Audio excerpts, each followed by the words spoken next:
You know, Jubai, it's worrying actually to hear that 40% of Nigerian children under 5 are stunted and 27% are underweight.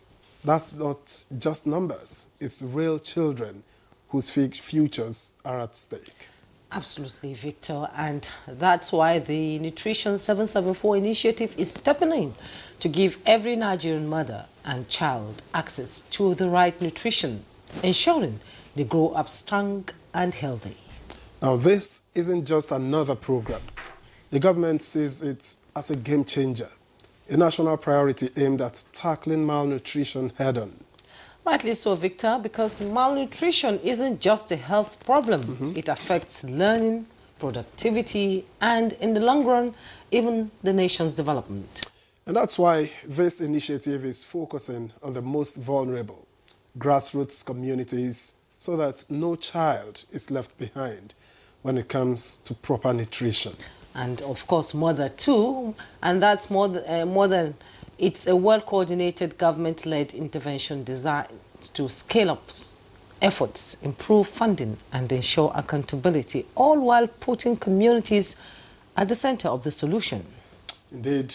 Now, this is where it gets interesting. Indeed.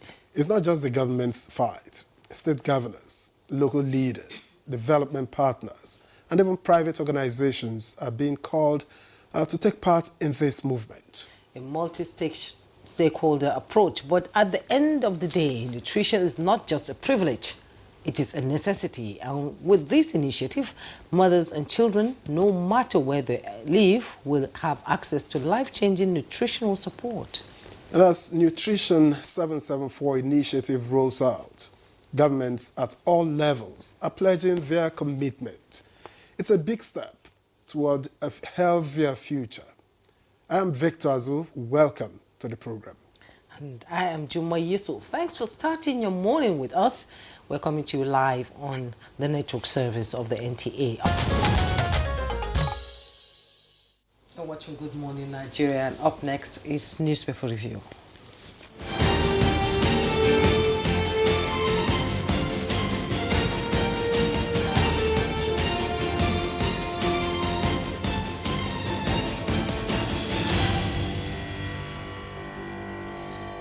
And our newspaper reviewer, Chukwudi Obaja, is ready to do the do this morning. Hello, good morning. Victor. How are you? I'm all right. Good morning.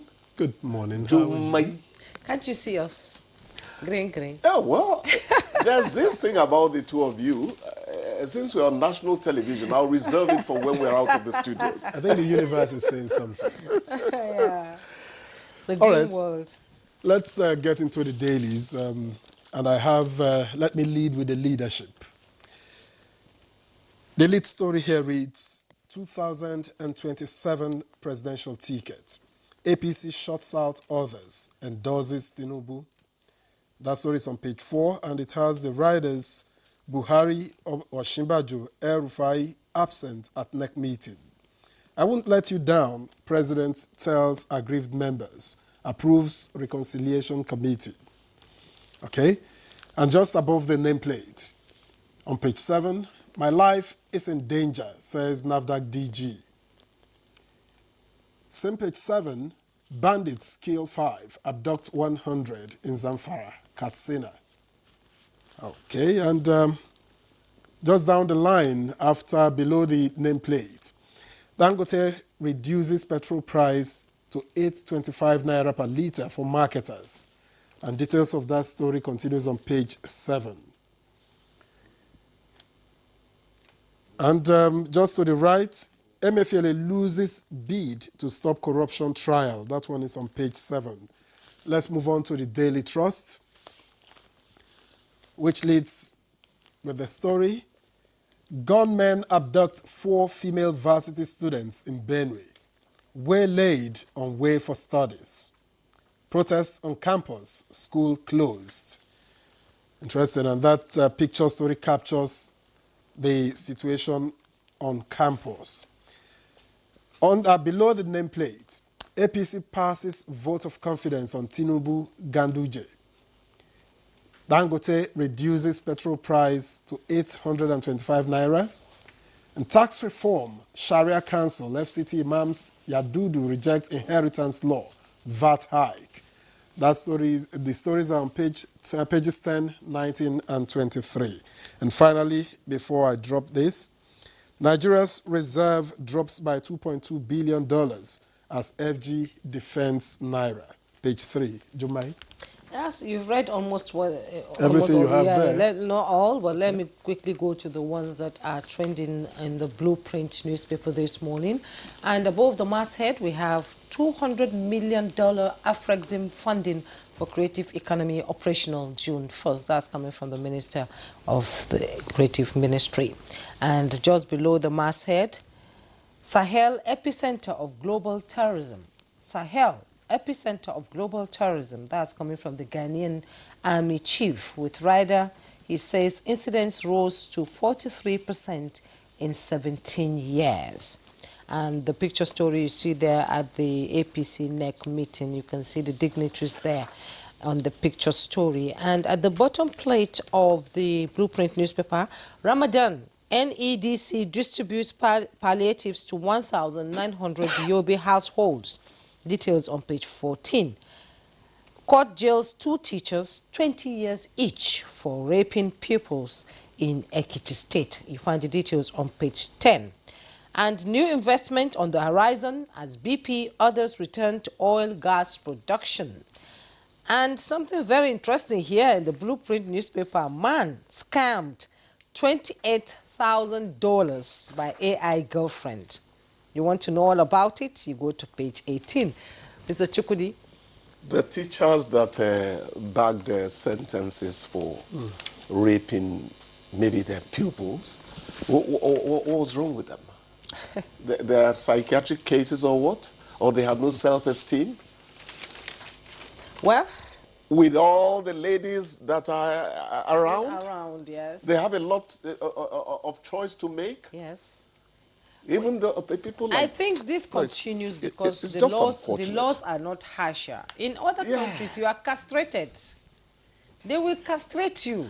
Please, don't make me begin to that's a punishment for raping children. Because these peoples are children. Yeah, we don't operate that, but there should be a harsher law for rape. It is getting increasingly... It's getting out of hand.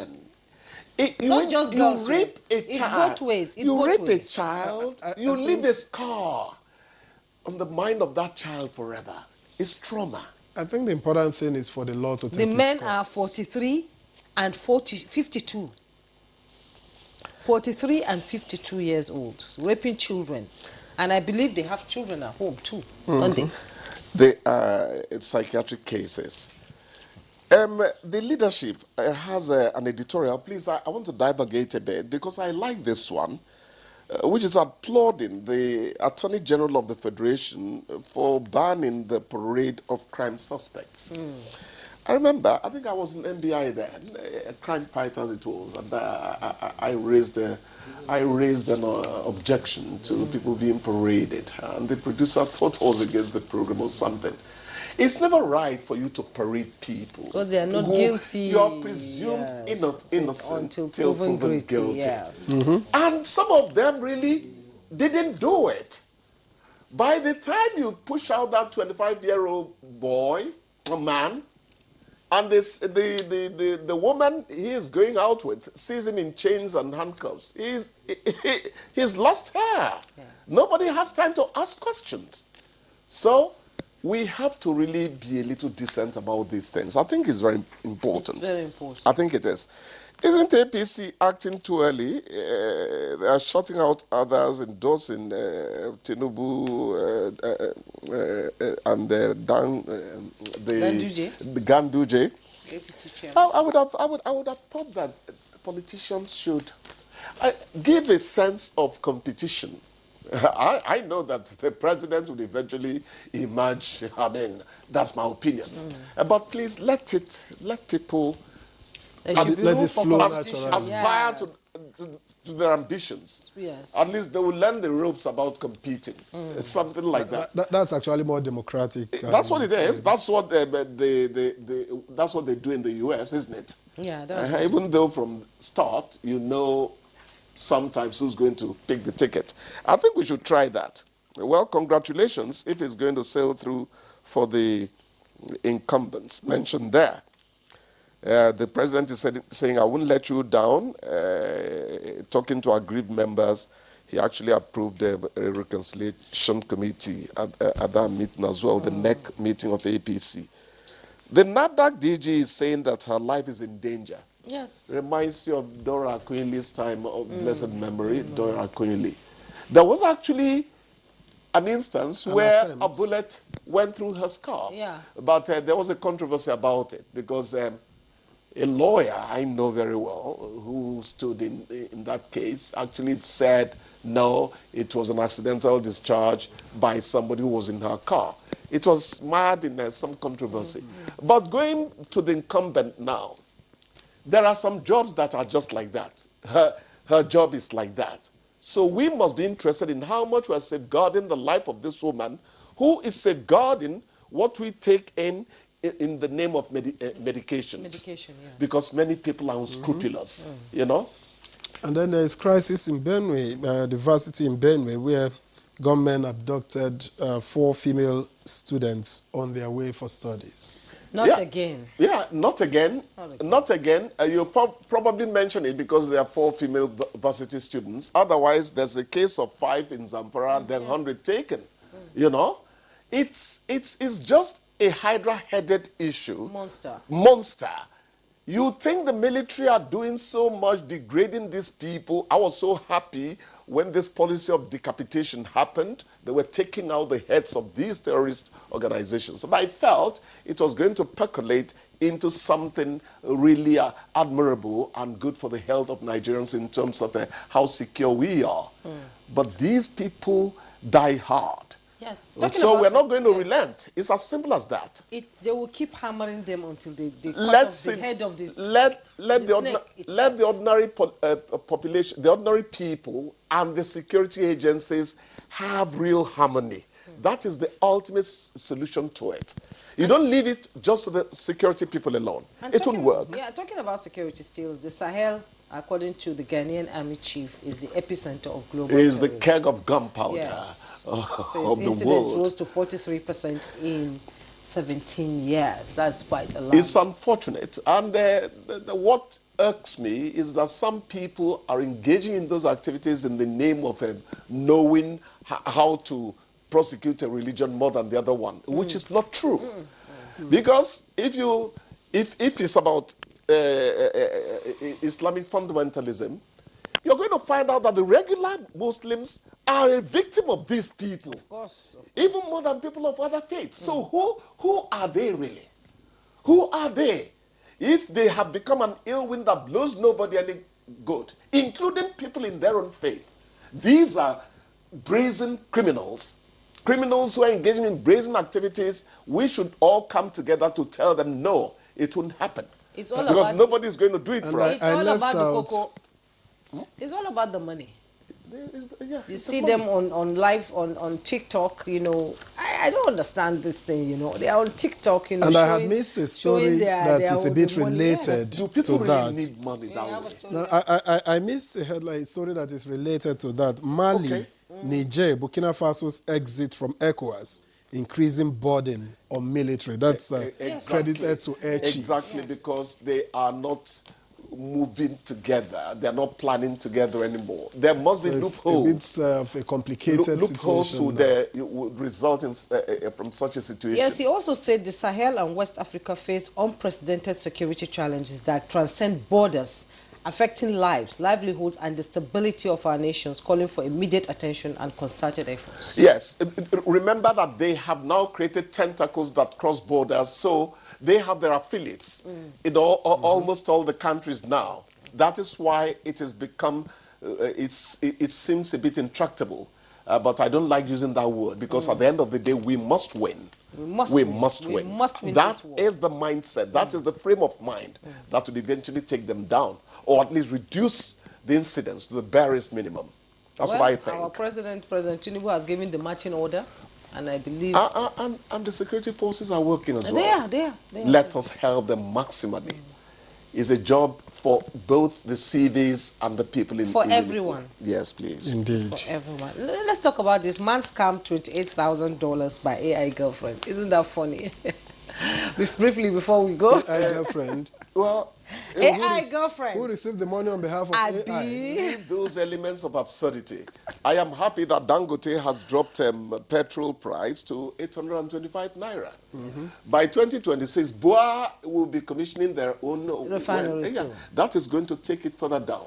I hope that by the end of 2026, we'll hit a 650. Less than that, I pray. It's possible. Maybe a 200. Victor. Okay. On that note, we'll be buying it maybe at 200. That's Mr. bravo, Chukudi. Victor. On that note, thank you so much for coming this morning. Thank as you always. so much, Zoe. Please don't break a leg going. I won't. Yes. I won't. It will please him. So I won't. So we take a break. When we return, Good Morning Nigeria continues. Don't go away.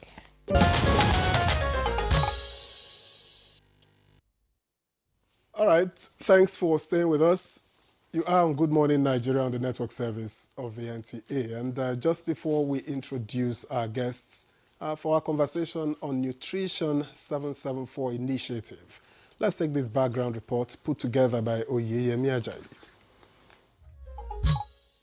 The Nutrition 774 initiative is said to be the very first government-led intervention to combat malnutrition at a broader scale, highlighting the consequences of malnutrition to transcend the health sector, forming the foundation of the calamities that limit productivity, learning, and the nation's growth. Launched at the 148th meeting of the National Economic Council at the Presidential Villa, the initiative is designed to enhance accountability, financing, and coordination through a multi-sectoral, community-driven approach. Statistics indicate that about 40% of Nigerian children under 5 suffer from stunted growth, 27% from underweight, and 8% from wasting. During the launch, the Vice President, Senator Kashim Shettima, highlights that these bleak numbers depict the faces of children whose future are endangered before their lives are given a chance to flourish. He noted the Nutrition 774 initiative is a turning point, insisting that President Bola Ahmed Tinubu considers it a national priority which fulfills his promise to Nigerians to not stand by as children suffer the avoidable ramifications of malnutrition. While Nutrition 774 initiative remains an unprecedented effort to counter malnutrition, such efforts becomes futile without the assistance and support of all stakeholders. Part of the focus of this initiative is to ensure that mothers and children across all communities have access to critical nutritional support where it matters most, while soliciting collaboration and investments for sustenance. The local government chairman and the representatives of other partners present at the launch pledged their commitment and support for its actualization. Now, will this initiative bring the desired succor to the poorest in the communities? Will it bring genuine smiles to the faces of the hungry? What efforts are being made for sustenance? These are questions our guests will be answering shortly on Good Morning Nigeria. Yeah, well, you're still watching Good Morning Nigeria, and to discuss this, take this conversation further, we have here in the studio, we thank Oyeyemi Ajayi for that special report. We have Uju Rochas Anwuka. She's the Special Assistant to the President on Public Health, Focal Person Nutrition, Office of the Vice President. You're welcome to Good Morning Nigeria. Thank you for having me here. We also have in the studio Dr. Vitalis Emeka Obi, MNI, Permanent Secretary, Federal Ministry of Budget and Economic Planning. Welcome to Good Morning Nigeria. Thank you for having me. Good morning. Good morning. All right. We have also been joined here in the studio by Dr. Marcos Olani Ogumbi, Permanent Secretary, Federal Ministry of Agriculture and Food Security. Thanks for being part of the program. Thank you very much. Good morning. All right, and finally, but by no least the means, let me also introduce Ladidi Kulwa Bakua Yegusi, Director and Head Nutrition Department, Federal Ministry of Health and Social Welfare. It's a pleasure to also have you join us on the program. Thank you for having me, and good morning. Good morning. Now, malnutrition, let me begin with you. Maybe because, you have a thing with malnutrition, you probably will be able to explain to us, It's a major concern in Nigeria, and with 40% of children under 5, suffering from stunting. So what would we attribute this to in Nigeria? Thank you very much. Nigeria is currently battling with triple burden of malnutrition. And this, is exemplified in the high number of children that are underweight, the high number of children that are overweight. And then we also have high number of persons that are currently suffering from micronutrient deficiency. And quite a number of factors are responsible for this high burden of malnutrition. We have poverty. The high level of poverty, especially in the rural community, has made it for people to choose other things than eating healthy. And in every community, we have locally available staple food. But from statistics, we have found out, based on the 2021 National Food Consumption and Micronutrient Survey that was carried out nationwide, we found out that less than 15% of the population are aware of locally available cheap food that they can eat in order for them to meet their nutritional status. We also find out that among these 15%, less than 5% that are even aware of the locally available food know how to combine these food items to have a nutritious meal. Then among the less than 5% that even know how to combine the mode of preparation, again, So, for example, if you're to prepare vegetable soup, a typical household, we cook the vegetable for a long period of time. At the end of the day, the family is just eating roughage. How do you cook vegetable to ensure that you maintain the nutrient content? When you put the vegetable in the pot, just for a few minutes, the green color should still be maintained when you serve the vegetable. When you say few minutes, how many? 1, 2, 3, 10? 3 to 5 minutes. When you are eating the vegetable, you should still be hearing that crunchy sound. That is when you know that. That should be less than 5 minutes. Yes. 5 minutes is far. 2 minutes. 5 minutes is far. So To get that crunchy. That's when you know that you are eating the vegetable and the nutrient content are still there. So then look at the insecurity in the country. That has affected quite a number of communities. The food basket of the nation, the Benue State, you look at the 2023 statistics when it came out, the indices for nutrition are very poor. If you look at the issue of unemployment, it's high. And this has also affected the economic power of individuals. Look at the women. The women are in charge in the household. The economic power of the women is also very limited. So, and then look at priority. How are we prioritizing nutrition issues in the country? We are not giving it the adequate priority. But with the current administration, there is a paradigm shift. Nutrition is now on the front burner. For example, the presidential directive that key ministries, departments, and agencies should establish nutrition department. It's now being implemented. I gave a typical example for health. We had a nutrition division prior to 2023. Now it's been upgraded to a nutrition department. It was upgraded in November 2023. And the upgrading came with dedicated budget lines. So we are able to now implement more of our activities. Okay. You get to talk more on that when as the program progresses. I'm still going to stay with the ladies here. Let me bring in Dr. Uju. The president, vice president say it's time for action. And I remember during the height of the insurgency in Borno State, there was something like this, nutrition for children, and it really worked well because it really helped the citizens in Maiduguri to sort of, upscale the feeding for the children. And he said it's a multi-stakeholder approach.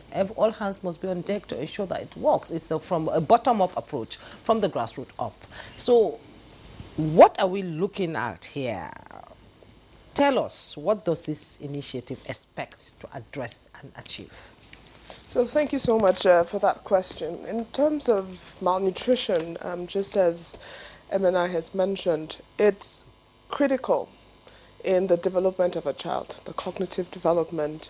And this administration, of course, the National Council on Nutrition, chaired by His Excellency the Vice President, takes this seriously, the issue of malnutrition, because we understand how important it is for not just the development of a child, but also the productivity of the workforce and improvement of the economy at large. So it's really one of the key pillars for human capital development.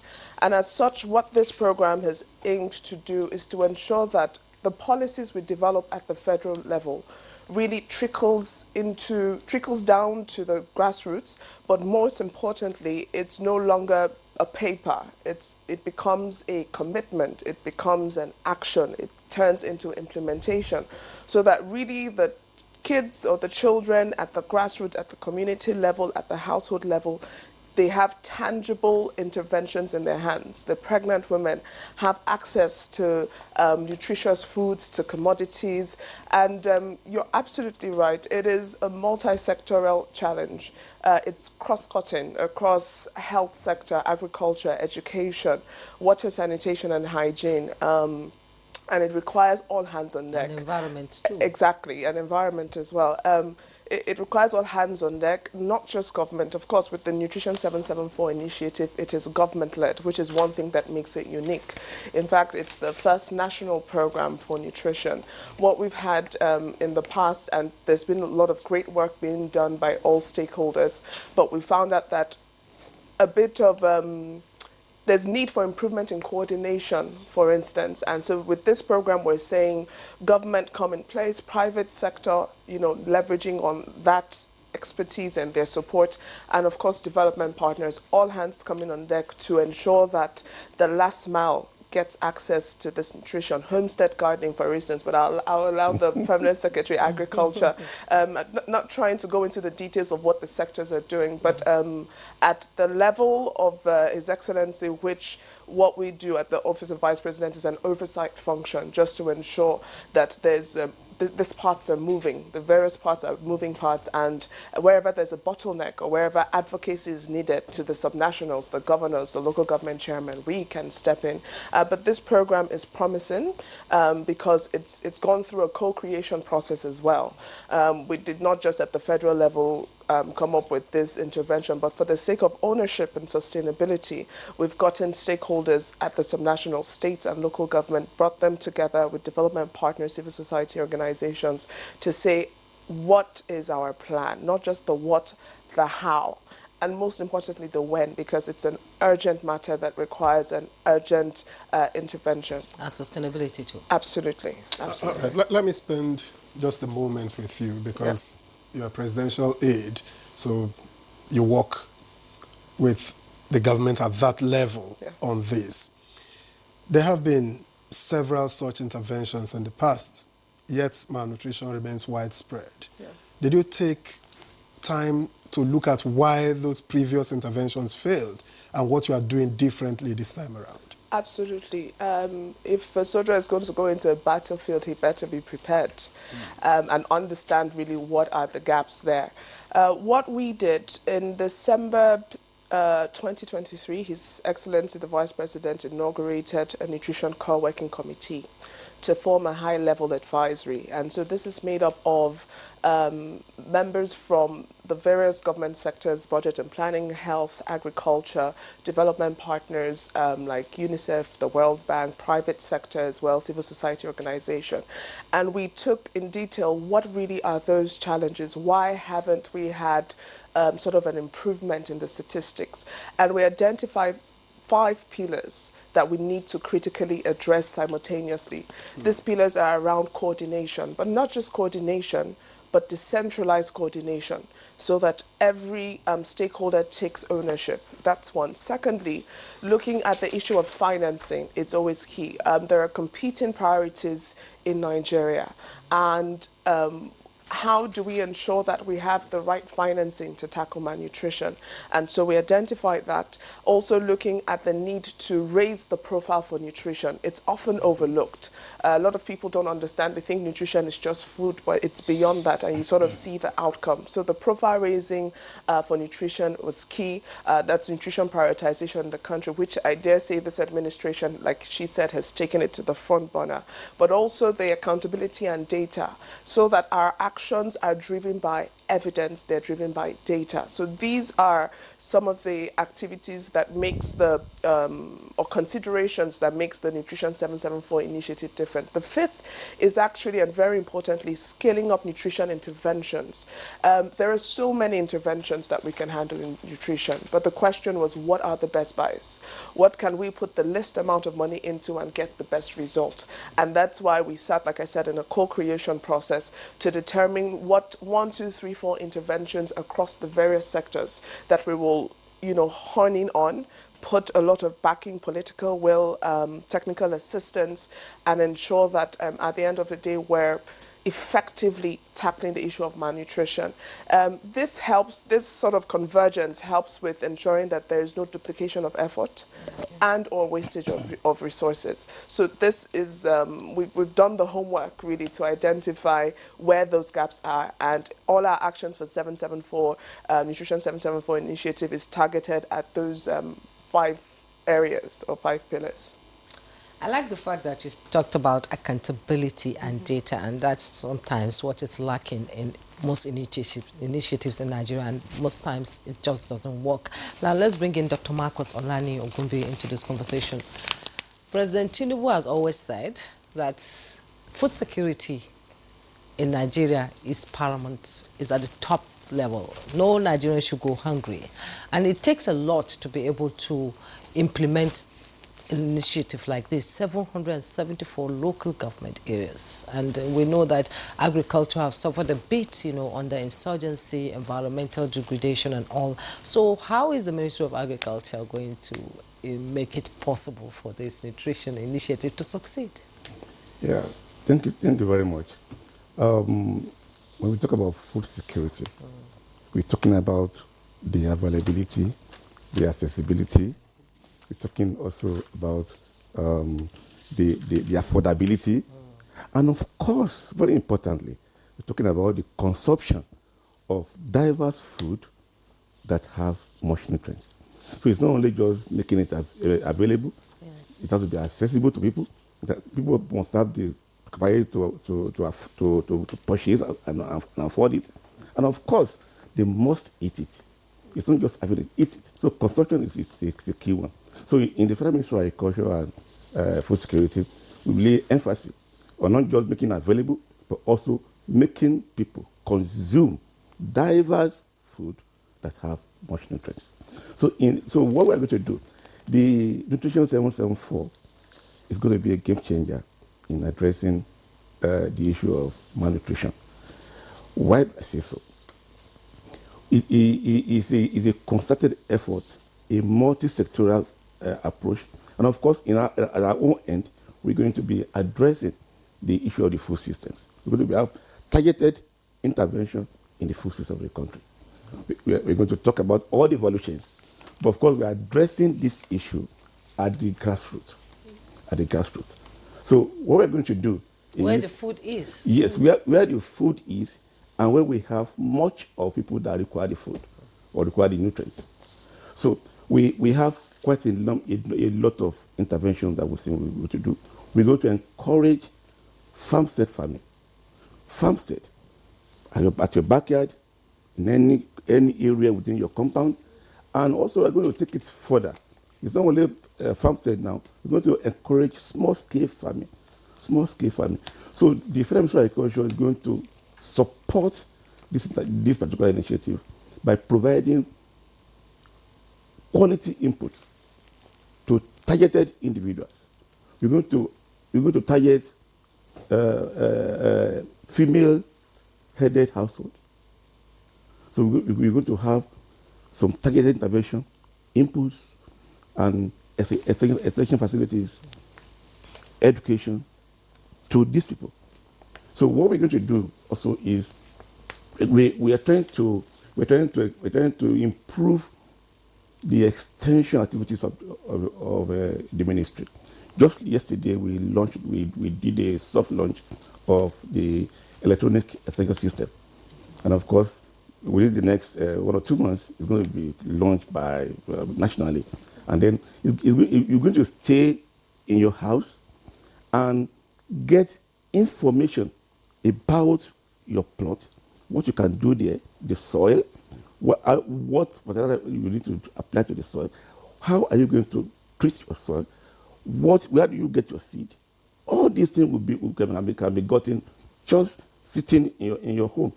And of course, we're going to train a lot of extension officers to be nutrition sensitive. It's not just the conventional extension activities, but we're going to encourage them to be nutrition sensitive. And of course, one major thing we're going to do also is in these farmstead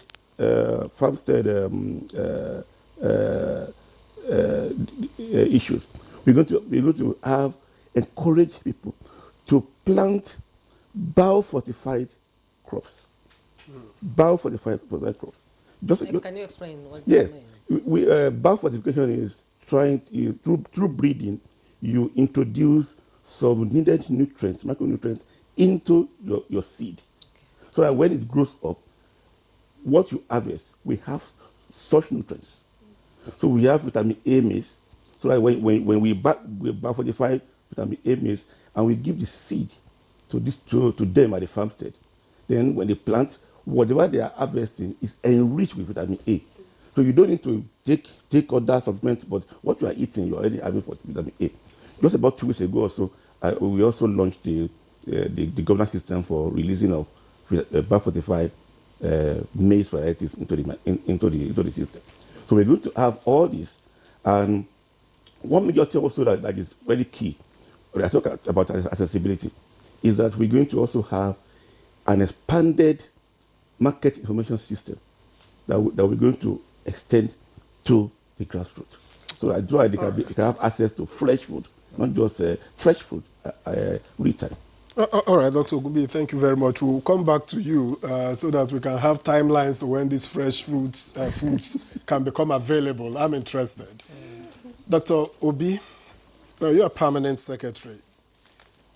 I've seen how this, I have a sense how you're trying to tackle this from all angles. But why has it become so important at this time? Can you break down for us how malnutrition affects not just the individual children, but also the nation's overall development and economy? Thank you for having me. And at the Ministry of Budget and Economic Planning, our role is centric, highly pivotal, critical, and driving the economy. The issue of nutrition is a front burner right now on the nation's table. It's part of the Human Capital Development Agenda, which is also incorporated in National Development Plan. National Development Plan, is a drawdown from the Nigeria Agenda 2050. The current blueprint of the administration, which is the Renewed Hope Agenda, is a drawdown from the National Development Plan. All the MDAs speak to the Renewed Hope Agenda. The issue of nutrition, which is a multi-sectoral, if I use the word MDA approach, makes it that all participants in it will speak to the Renewed Hope Agenda as it were. Now, we at planning having our central coordinating role will bring everybody to the round table and ensure that everybody aligns with the government plans. In aligning to government plans, we'll be able to achieve straight economic growth. This will also help us to identify the challenges that hitherto bedeviled such intervention efforts in the past, then put up implementation strategies to tackle them. Why N774 is a game changer? Because it's a different approach. Former interventions being the approach from top to bottom, but this is a bottom to top approach. So it's driving it from the community-based through the sub-national level where the governance is to the national level. And at the planning, we handhold the sub-national because we have a direct intervention with the sub-national through the National Economic Council and our interaction with the Nigerian Governors and Forum. In doing this, in the governance structure of this program, the local government chairman under the supervision of the state governors will drive the program, and with the data coming up from the implementation of the strategies that are being deployed, we come up to the national, where effective planning already in place, we now handhold the monitoring, the review, the evaluation to ensure that one, the political will that government has brought to the program stays and drives it to the course. Also ensures that the sustainability plan behind the program remains in place, because that's key. We're not just starting a one-off sub-program. They ensure that all the MDAs concerned, agri, health, water and sanitation, environment and all, play their own leading roles, because we are planning, are coordinating every activity. We don't implement, but we handhold and make sure that everybody is there. Now, finance is an important aspect, so we also ensure that national budget speaks to nutrition. We also ensure that sub-national budgets also speak nutrition.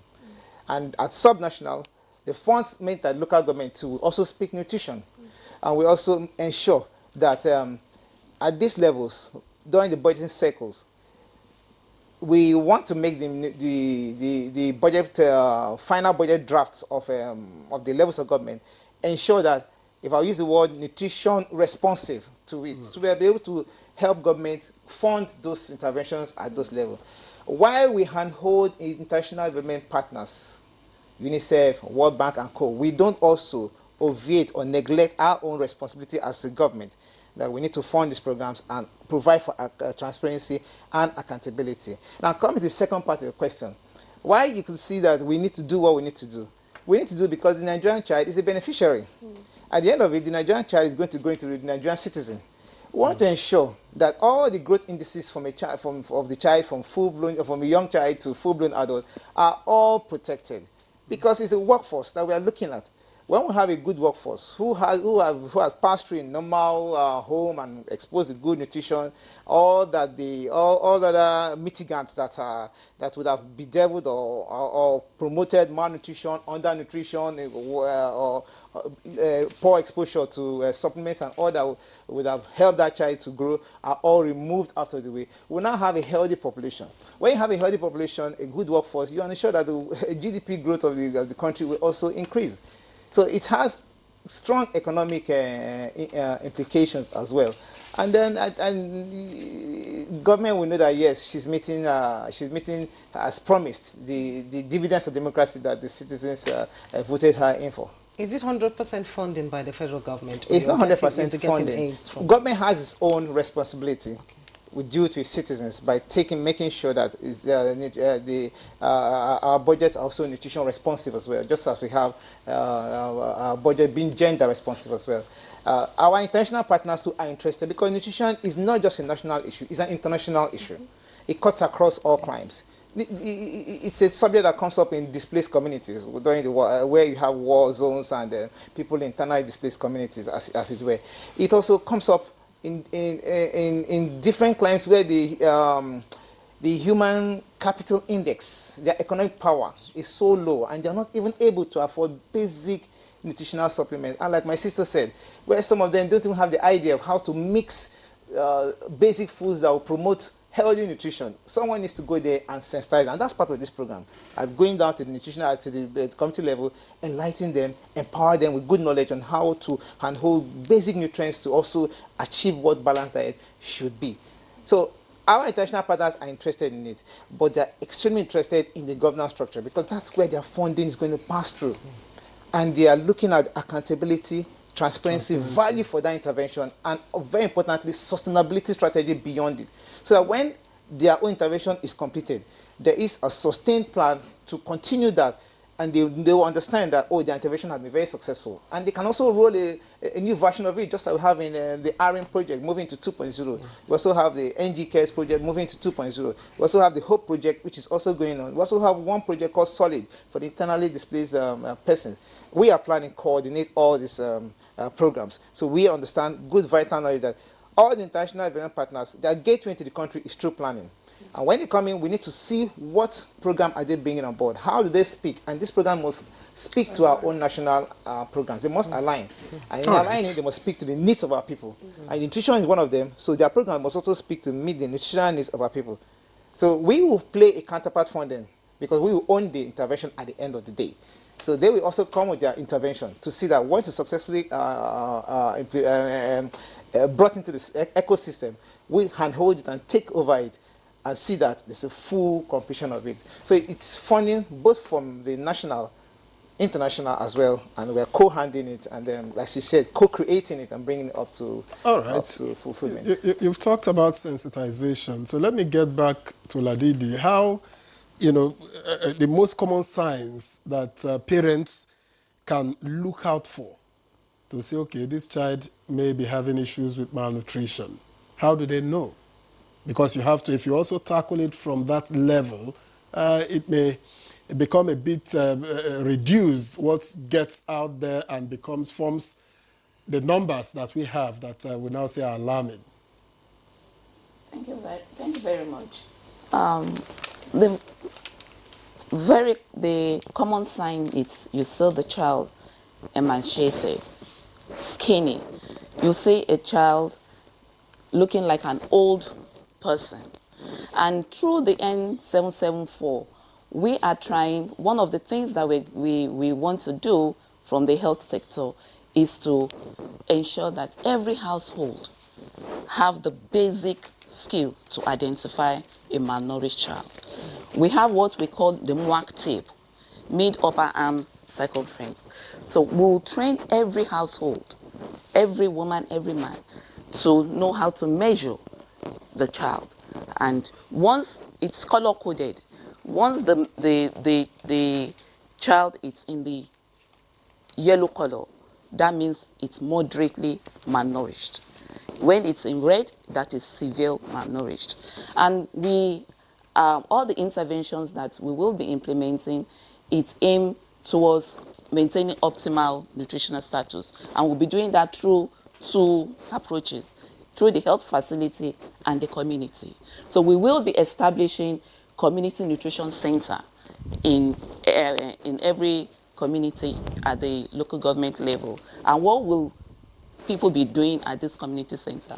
It will be community driven, owned by the community, and individuals can go to that center and learn how to prepare nutrient-dense meals. Individuals can go to that center and learn how to monitor the growth of their child. We have the growth monitoring charts. When the child is not growing well, the individual, the parents, the caregiver will be referred to the nearest health facility for proper treatment. And we will also increase the number of treatment sites for malnourished children. So when these children are identified at the community nutrition center, they will be referred immediately to the nearest health center. And the community nutrition center will have things like the garden, just like the permanent secretary agriculture said. It will be self-driven. They will have a garden. They will have animal husbandry. They will have poultry. And then the poorest of the poor in the community can go to this community nutrition center and get food items at a very, very subsidized rate. We will have the milling machine in the community nutrition center whereby they can mill their staples, their grains at a very reduced rate. How widespread will be these community nutrition centers? How many are you proposing, or how many do you have as we speak? every ward, we're going to start with model. So every ward we have a minimum of 10 community nutrition center, but the number will be increasing. The N774 is community driven. It will be funded by the local government, but there will be the local government, based on their performance, they will be encouraged to do more. And we will also ensure that we have in place investigative agency that will be going periodically to check the performance. And also the media is going to be very active, because you have to do investigative journalism. The local government, the community that is doing well, we'll see the statistics. So the local government that is doing well needs to be projected, needs to be encouraged, and others can also go and find out, how are you doing it? Thank you. Yes, Right. it's a good move there, and you know, with the local government autonomy in place now, I believe the local government areas will be more involved in this 774 initiative. Let me bring in Uju into this conversation now. The initiative can only be possible through partnership.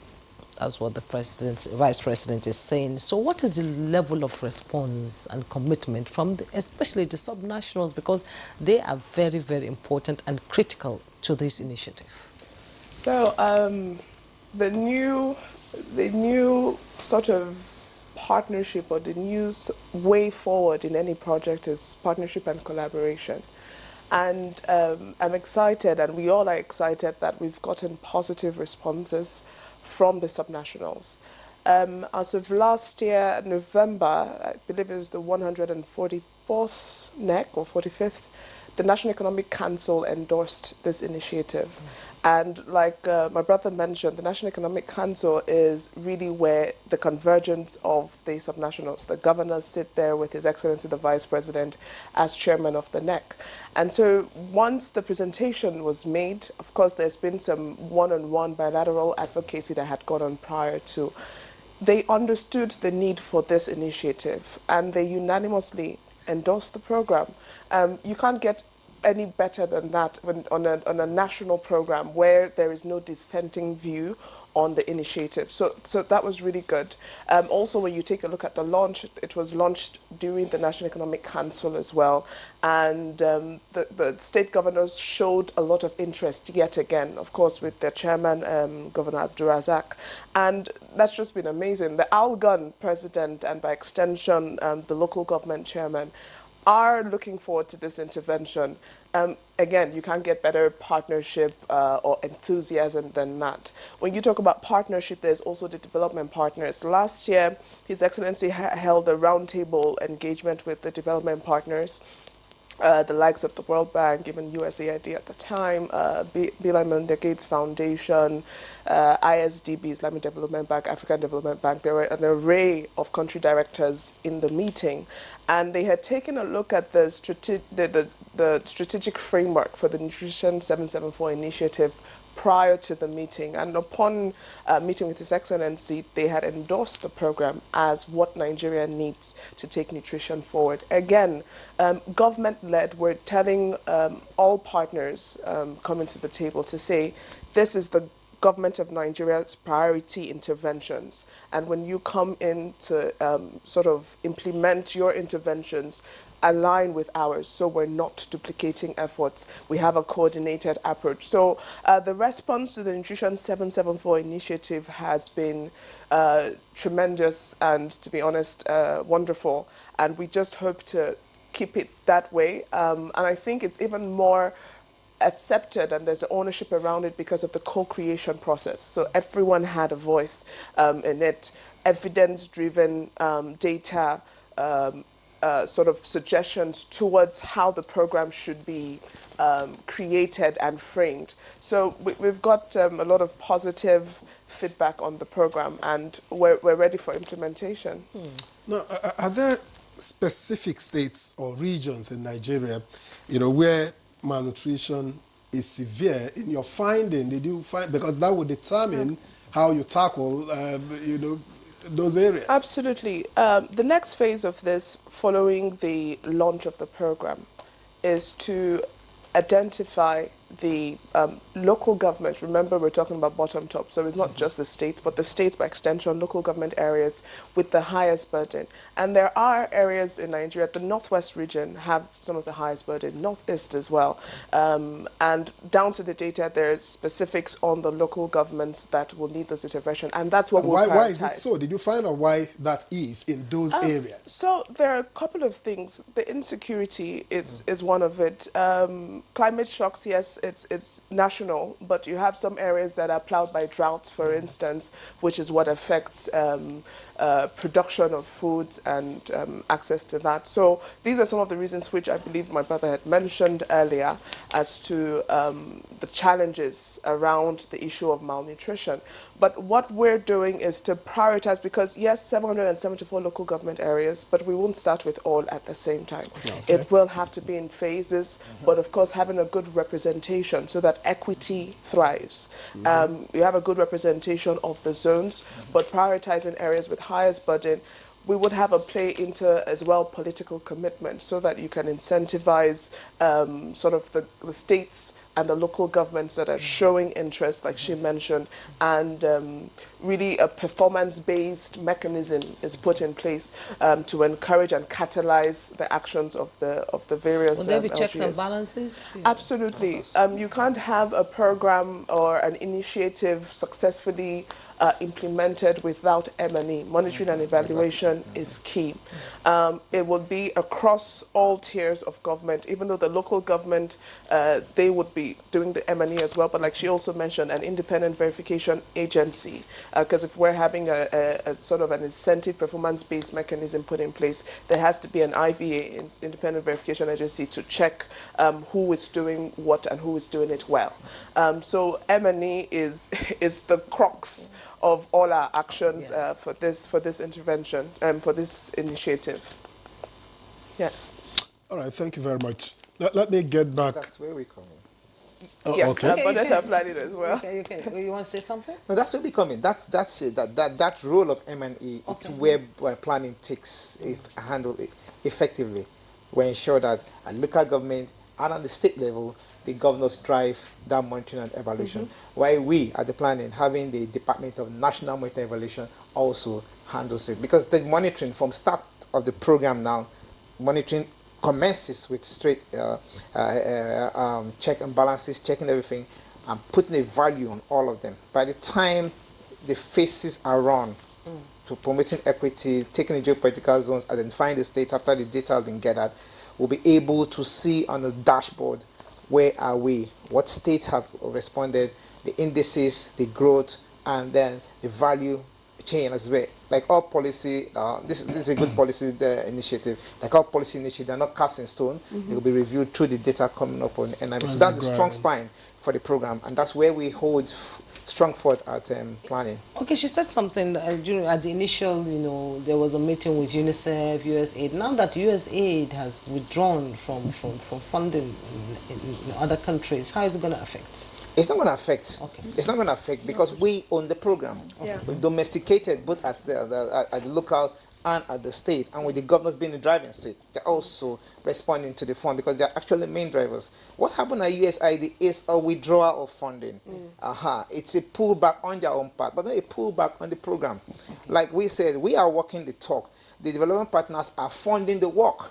That's their own contribution to it. Yes, they fund our work, but we take proactive steps and keep our boots on the ground and walk the talk that we have already put on paper.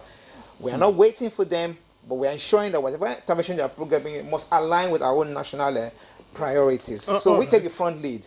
That's what we're not abdicating that. All right. Dr. Gubi, beyond providing food, what other forms of nutritional support will be available through this initiative? Yeah, thank you very much. You know what we do in Federal Ministry of Agriculture and Food Security. When we talk about food security, we're talking about nutrition security. So our own activity, before the N77 came on board, also has been addressing food security. And of course, we have an invigorated Department of Food Security in the ministry. So we have ongoing programs already that we have to support nutrition activities. So we're going to continue with all those ones. It's not just providing support, providing input, but we also want to encourage eating what we have. We're going to go on advocacy, people to eat what we grow. We have quite a number of crops that are not being consumed, but are very nutritious in the country. People prefer to buy this and that and forget about the other ones. So we're going to also go into that and encourage our citizens to eat what we have available that are also cheap and nutritious. So we're going to do that, and the Department of Food Nutrition and Safety is also working around this. So that throughout the country, we go to every specific areas and know what they have there, and then we encourage them. Say, for example, we have Tom Brown. Tom Brown is very nutritious, and it is produced by our people with what we have: millet, sorghum, fish fillets, and it is highly nutritious. You can even display the imported supplements.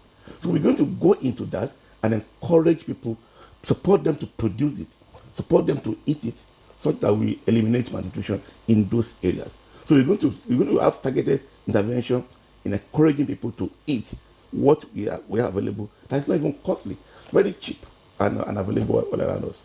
All right, and like what? Let me try to explain like what. You know, we grew up children taking Cerelac and all that. you know, and at the end of the day, we have a lot of children with diabetes because of the sugar level of this food that we give our children at home. So, what is the Ministry of Agri going to do, to encourage mothers, especially, to use our homegrown food to make, because you can do it. Soybeans, you mix them with maize, and then you get a supplement. So how are you going to sensitize the people? Well, that is what I call the advocacy. Yes. Now, of course, we're going to start from bottom. It's not going to be from Abuja and then we just stay on the radio. We're going to go down. We're going to go to the villages and encourage them. We have officers all around the country in our offices, and so we encourage them to one, support the growth of these crops. We encourage them to grow, and then we add value to it. We're going to prevent post-harvest loss. When you grow those crops, then we make sure that we support them to make them be available, and then we add value to them and turn them to what they will like.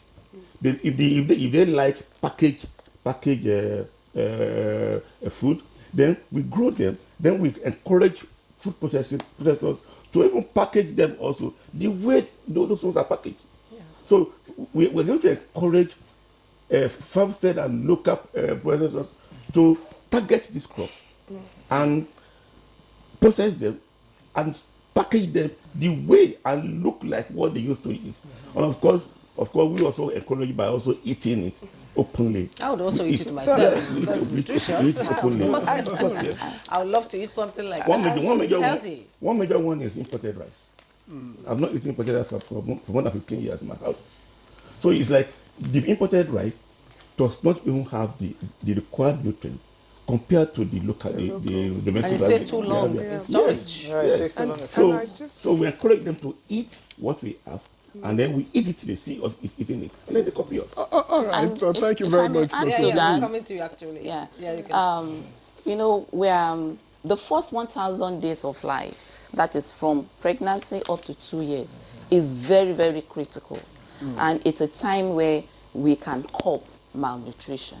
So what we are promoting is if every pregnant woman should eat healthy, then at birth, early initiation, within 1 hour, put the baby to breast. Then for the next 6 months, breastfeed the baby with only breast milk. Feed the baby with only breast milk, not even water. Breast milk, because breast milk contains adequate nutrients and also the water that the baby needs. You have to then get breast milk. Yes. Then from 6 months, you now introduce the baby to what we call complementary foods. And these are locally available foods within the community. What the family is eating, that is what you introduce to the baby. You know, you match. If the family is eating yam, for example, that same piece of yam, you get a small plate for the child. You match the yam. You add crayfish to it. You add palm oil to it. You know, you add fish. You know, you match it so that the baby can take. Then the Tom Brown, pap. You know, you add crayfish to pap. You can add soya beans. So depending on what you have within your locality to make the food, to enrich the food. So you give in addition to breast milk. And you fill the baby breast milk on demand up to 2 years. We say a minimum of 2 years. If you can breastfeed the baby for 5 years, please go ahead and do that. I know by doing this, you are taking care of the nutritional needs of the child. You're also taking care of the nutritional needs of the family. Because the money you will spend in buying Cerelac and all those, you will now use it to buy locally available food, and everybody is cheaper. All right. You want to have a say? Yes, I wanted to add to what Mrs. Bako and the Permanent Secretary mentioned. One of the things that makes us unique as a people, Nigerians, is our diversity and our culture.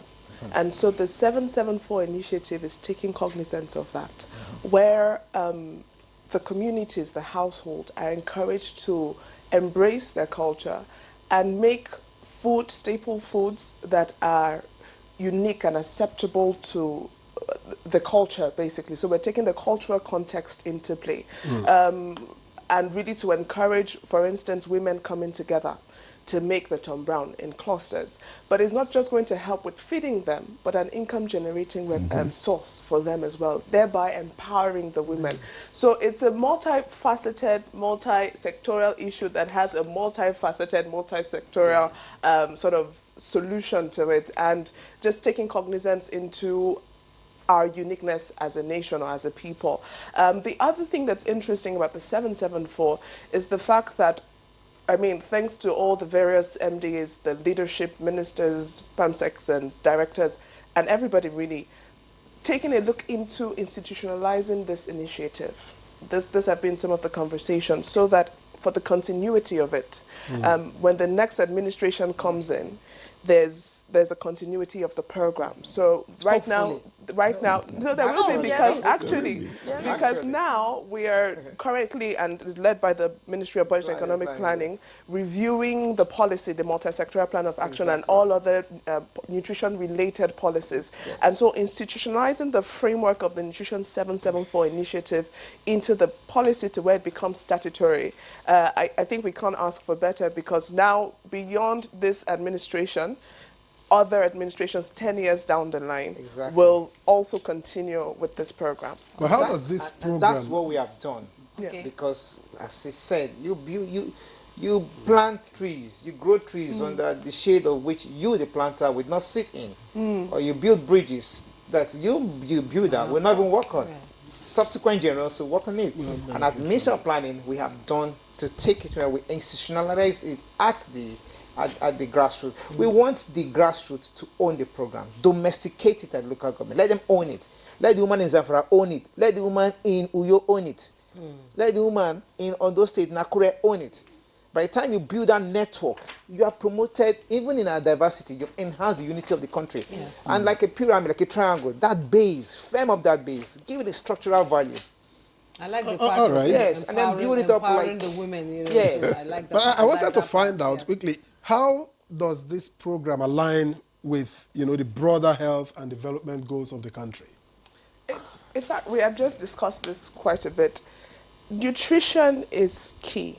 We've talked about the cognitive development. The only thing is that nutrition is a long-term investment. And that's why sometimes you see that naturally people may want to invest in infrastructure before nutrition. But this administration is understanding the importance of nutrition. Without nutrition, or if malnutrition persists, the cognitive development of the child, how do you have a healthy workforce? If you don't have a healthy workforce, as a nation, you'll be spending more money on hospitalization. You'll be spending more money on all other things that you would have solved in the beginning by just providing adequate nutrition. And that also affects the broader economic growth of a nation. If our workforce, we keep talking about Nigeria has a great population, youth population. If the youth are not well developed cognitively, how will they contribute effectively to the development of the nation? So this is why, as a country, unanimously, collaboratively, we're saying tackle this issue of malnutrition now, so we have a healthy future generation.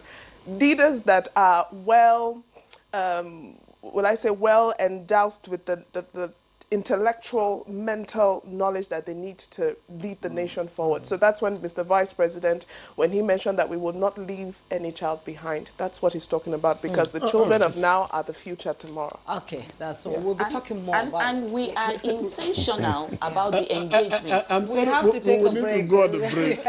We'll be right back. The conversation is just getting interesting. We'll be right back. Don't go away.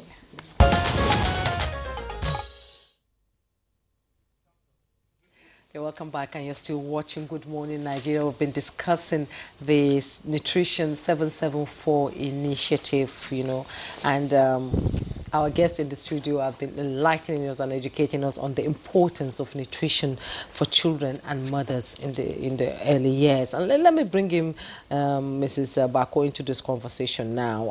I know the primary healthcare system is going to play a huge role in this initiative, and it has been hit hard actually, and it's just facing a rejuvenation by the government and the Ministry of Health. So what role will it play actually here, the primary healthcare? Because we know at the community level that is what is obtainable. Yes. Thank you very much. The primary healthcare is the closest to the community. That's the first point of contact in terms of assessing health services. So we have identified some critical PHCs in every ward that are designated Basic Healthcare Provision Fund. And these PHCs, the government is going to ensure that all interventions work. So the basic nutrition services is going to be integrated into the primary healthcare services. And what are we talking about? Provision of nutrients powder for the under 5. Provision of multiple micronutrient supplements for the pregnant woman to ensure that she has positive pregnancy outcome. Provision of deworming tablets for the children. Provision of zinc to treat diarrhea. So, and then the growth monitoring to ensure that the malnourished children are easily identified timely and they are provided the appropriate intervention. Because once we are able to identify malnourished child early, it will prevent the child from going into severely malnourished case. And the sensitization, awareness creation is very key, because there is a need for us to increase the number of persons that know how to identify locally available and cheap food items, how to prepare it. And the government has launched a revised social and behavior change strategy across the life cycle. It was launched in November last year during the National Council on Health. And this identified the different target audience: the traditional ruler, the religious ruler, the artisans, the policymakers, the school, the teachers, the media, how we will use the various channels, including the community announcers, how we will use the various channels to disseminate information on healthy feeding practices across the life cycle. And it will also, the health facility, we have trained about 9,595 frontline health workers on maternal, infant, and young child nutrition practices in the 36 states. You know, last year, between June and December, we went around the 36 states to train. And this is to enhance, to strengthen the capacity of the service providers in the primary, secondary facilities to render the quality nutrition services. And also, we have, for the primary healthcare centers, we are now equipping them with the basic equipment for nutrition services. And like I said, we are focused, we're doing it in phases. So we're focusing on the basic healthcare provision funds, designated PHCs, and eventually to be all the PHCs. Thank you. All right. Thank you very Do you much. have enough manpower? No, we do not have enough manpower. However, we have the tax sharing policy. So, in as much as we do not have adequate number of trained nutritionists and dietitians, the nurses, the community health extension workers that are in some of the facilities are trained on basic the required skills to provide basic nutrition services. Okay. Dr. Ogumbi, will this initiative involve direct food distribution, or is it more about strengthening food security and nutrition education? No, it will not involve direct Food distribution. but it will involve supporting the capacity, building the capacity of our people to have access to the food. It's not about giving out food, but it's about building the capacity of our people to be able to grow the food and have access to the food. So in all, is a program that they will own and put in their own into it. We will only support them, but they will actually grow the food and eat the food. And of course, they can also sell part of the food. But we're going to support them. We're going to encourage them to actually go into it. Don't forget, it's not only about them eating the food.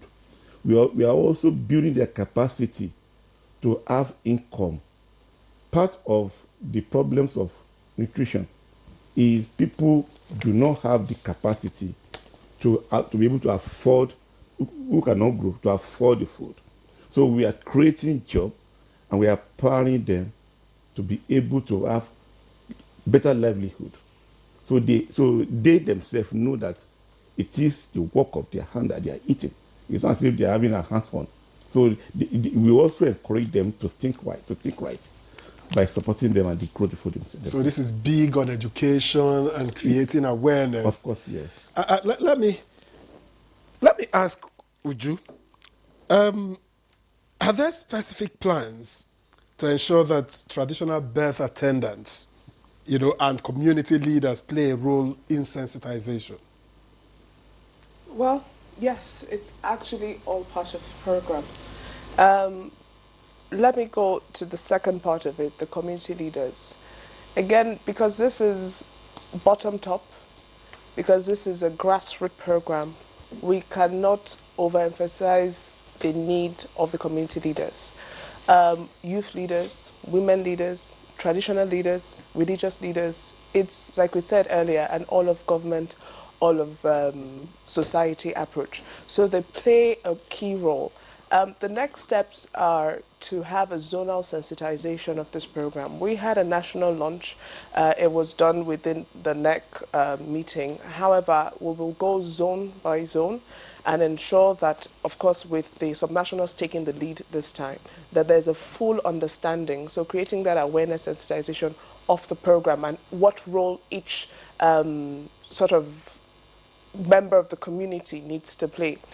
We had mentioned earlier, one of the things that we're looking at, there are existing structures within the multi-sectoral plan of action, the policy for nutrition in the country, and one of it is the LGCFN, the Local Government Committee on Food and Nutrition.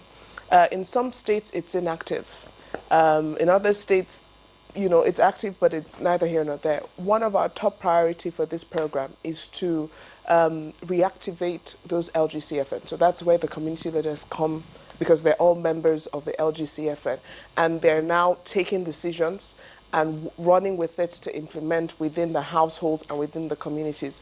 For the traditional birth attenders, it is all part of what the health, the primary health care is handling, and they've been having a lot of training, like she mentioned, for the midwives and all that, to ensure that they have a full understanding of this program, the Nutrition 774 initiative, and all the requirements that they need to ensure that it's culcated into their activities, even as traditional birth attenders. So there's a lot of skill building as well that the Ministry of Health is driving at this point. So all hands are on deck on this, except we come together, collaboratively work to ensure we tackle this menace called malnutrition. We won't move further. And like I said, it's all these moving parts happening simultaneously. We can't handle health and then leave and then start agric.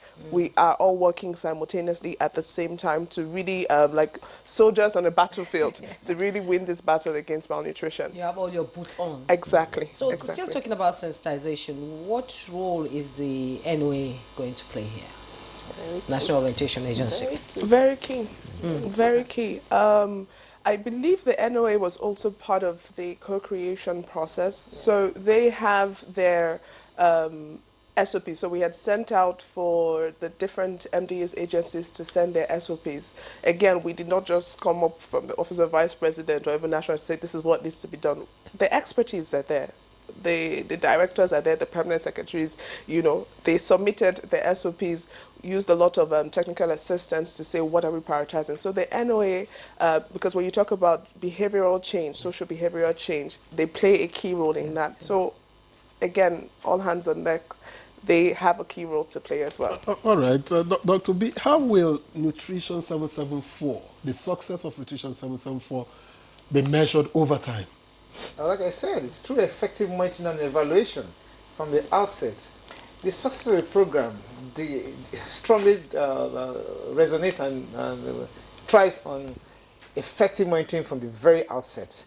And not just monitoring, effective coordination from the very outset. Like my sister said, all agencies are being handheld and they are railing the road, moving in parallel lines, but yet meeting at a common point in full, because we are all owning the driving process. Remember, the Nigerian at the community level is the beneficiary, and we're all speaking to that Nigerian at all age, irrespective of whether it's a child, middle age, adult, or not, because nutrition cuts across every other person in the society. Are there specific targets, such as, you know, reducing stunting or underweight percentages? Of course, there are specific targets. When you get to an age group, you bring out the deliverable there, the indicator that you have identified to measure the success of your impact. And for children, we want to ensure that stunting is totally eliminated. Malnutrition is still prevalent among the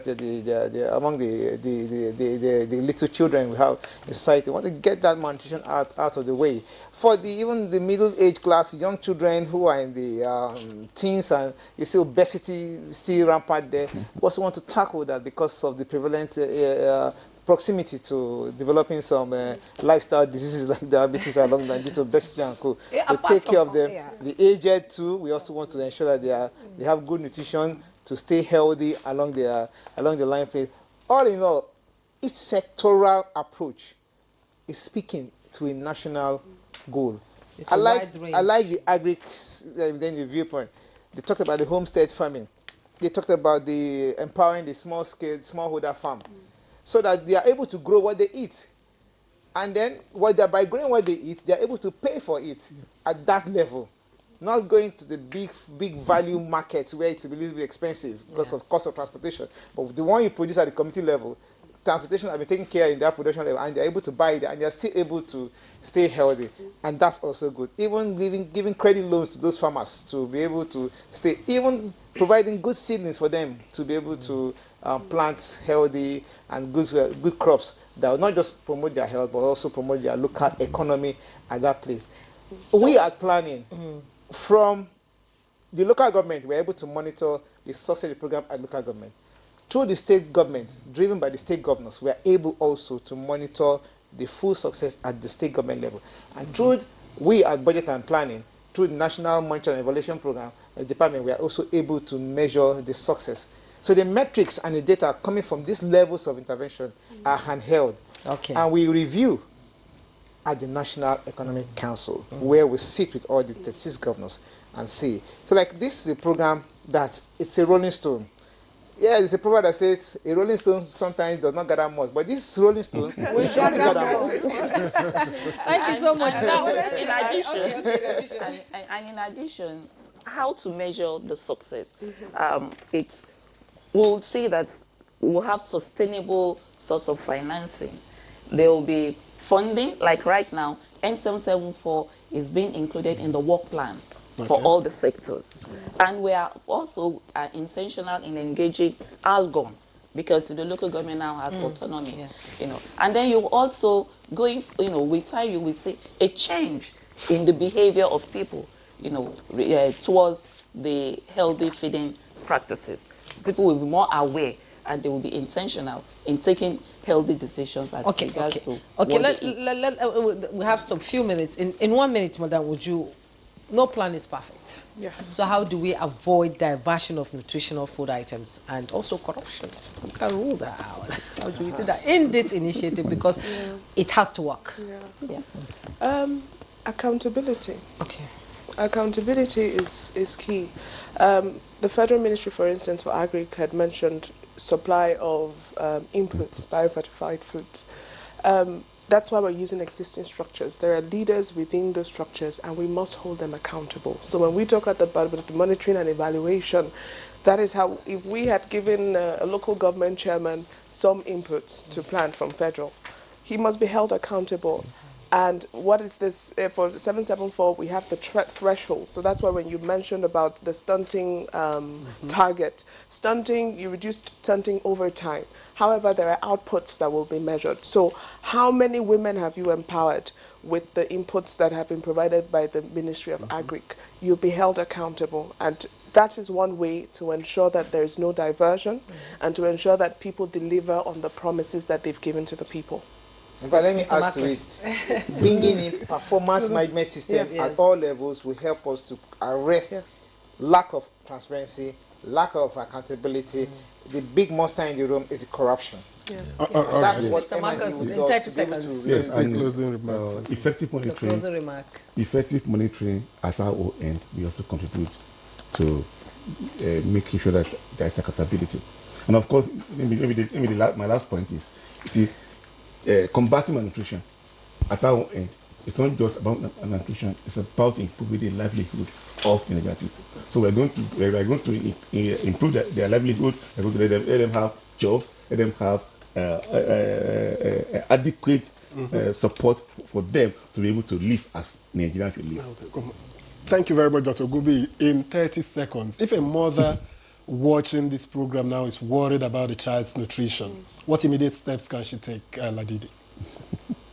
She should just go to the nearest health facility,